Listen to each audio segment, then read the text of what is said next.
j'ai monté le Relais Île-de-France en 1998. De 98 à 2000, c'était une association de fait. C'est-à-dire qu'on n'avait pas posé les statuts. On était avec un copain qui s'appelait Wahib et le docteur Moïse Assouline. On accompagnait les personnes en situation d'autisme le week-end. Et en 2000, on a déposé les statuts. Et le but était d'aller chercher des cas complexes avec des jeunes de quartier, notamment des jeunes du Tarteret et d'Evry, puisque j'habitais là à cette époque. Et on a commencé à faire du 1 pour 1, voire du 2 pour 1, puisqu'on allait prendre les jeunes en hôpitaux psychiatriques, là où ils n'ont rien à y faire, parce que c'est pas un lieu de soins. Donc pour les cas complexes, on était à 2 animateurs, 2 jeunes pour un jeune en situation d'autisme, cas complexe. Pour nous, les jeunes autistes qu'on allait chercher, ils étaient à la fois adultes et à la fois ados. C'est-à-dire qu'ils avaient au minimum 16 ans et au maximum, ça pouvait se balader à 30 ans. Voilà, mais à 30 ans, on est jeune, donc pour moi, c'est des jeunes. Après, on y allait avec des copains qui avaient plutôt mon âge, donc à cette époque-là, ça se baladait entre 20 ans et 25 ans.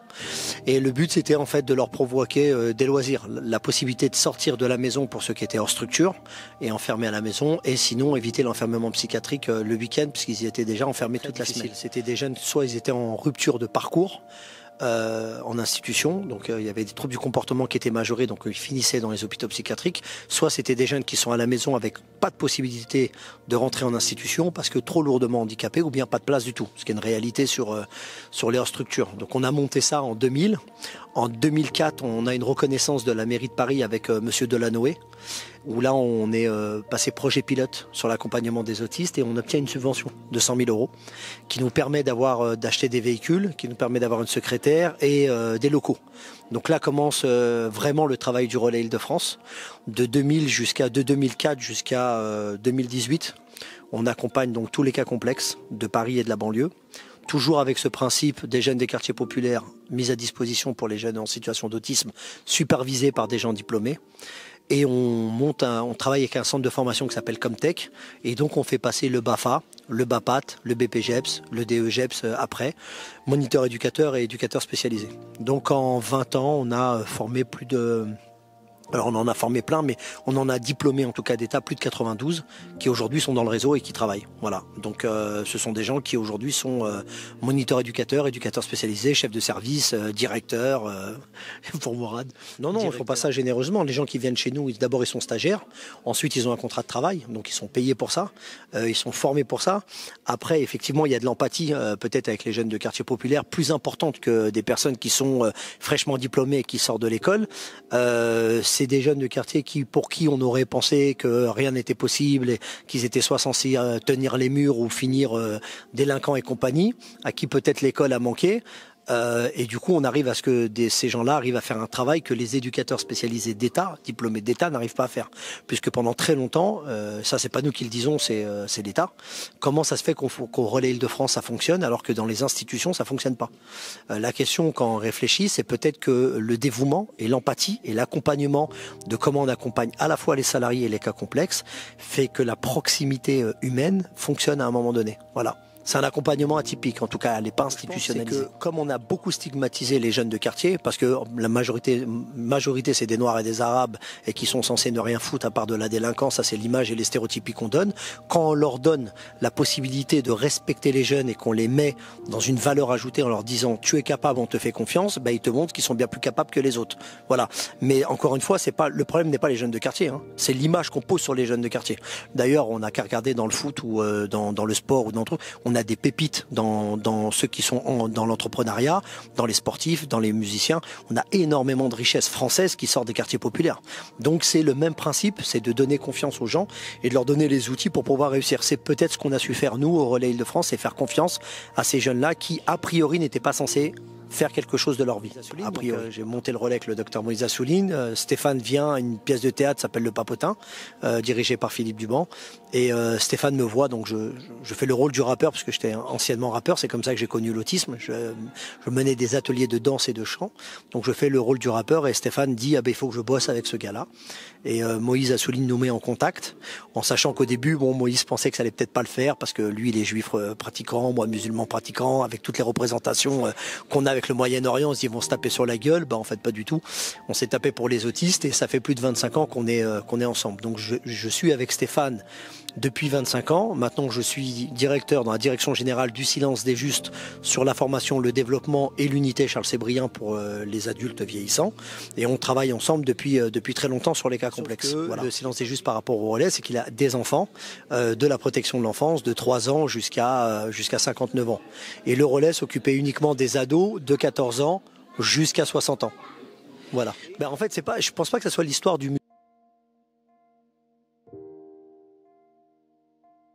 Je me souviens déjà dans les colonies qu'on avait montées avec Stéphane, ce qui avait intéressé Eric et Olivier, c'était comment on accompagnait les populations les plus vulnérables et les plus complexes qui étaient dans un no man's land total dans l'État français. C'est-à-dire que personne ne parlait des autistes enfermés à l'HP.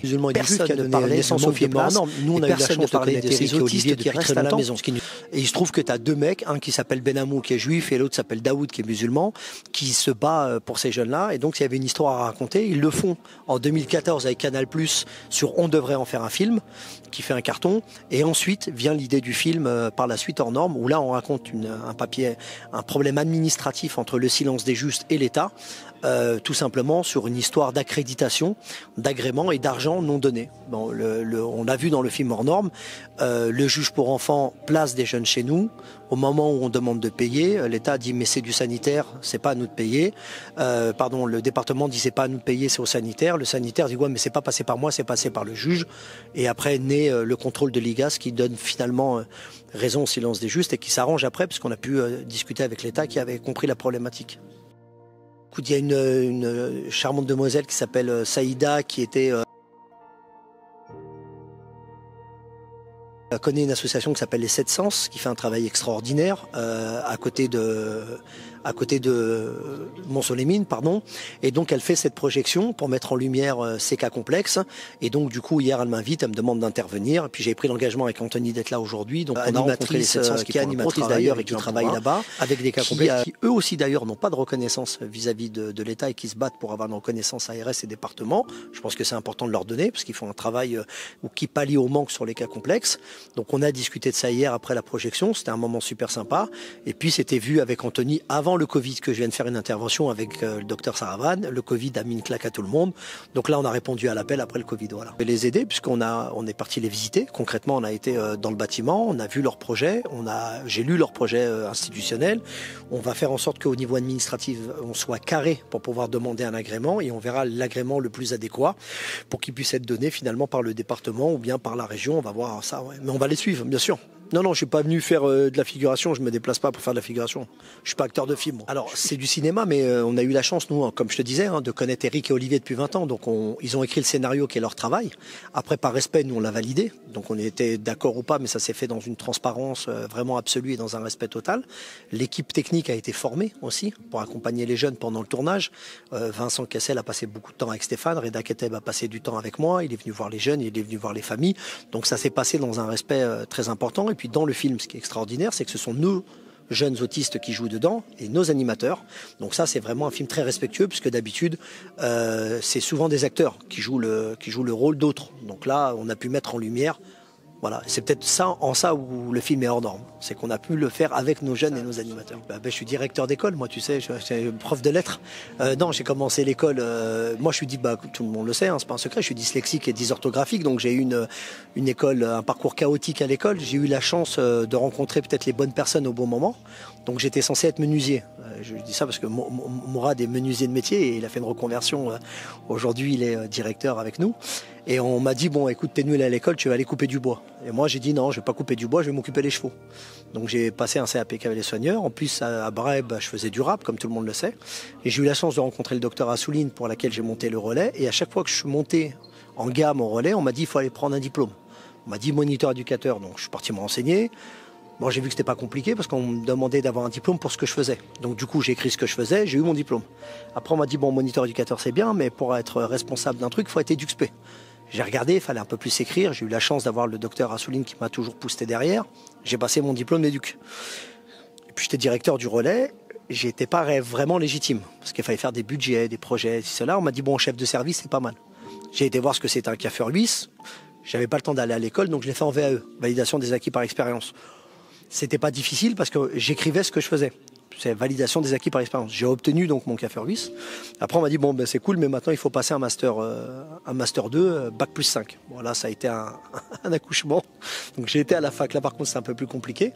Et je suis passer mon master 2 ingénierie d'aide à la personne, qui est l'équivalence du CAFDES. Et on a arrêté de m'emmerder après avec les histoires de diplôme. Et puis, je suis devenu formateur, puisque forcément, l'expérience, à travers hors normes, à travers tout ça, de former les gens. Et on m'a dit, il faut passer une formation. Donc, du coup, j'ai fait une formation pour devenir formateur des formateurs. Voilà. Là, normalement, si tout va bien et que ça se passe bien, je devrais peut-être écrire un petit recueil de toute cette expérience-là. Et après, j'arrête avec ces conneries, parce que j'en ai marre. En fait, je parle à mon ordinateur et c'est lui qui écrit. C'est ce qui est bien avec les dyslexiques. Non, moi, le docteur Assouline, c'est quelqu'un pour qui j'ai énormément de respect. C'est pas mon correcteur d'orthographe.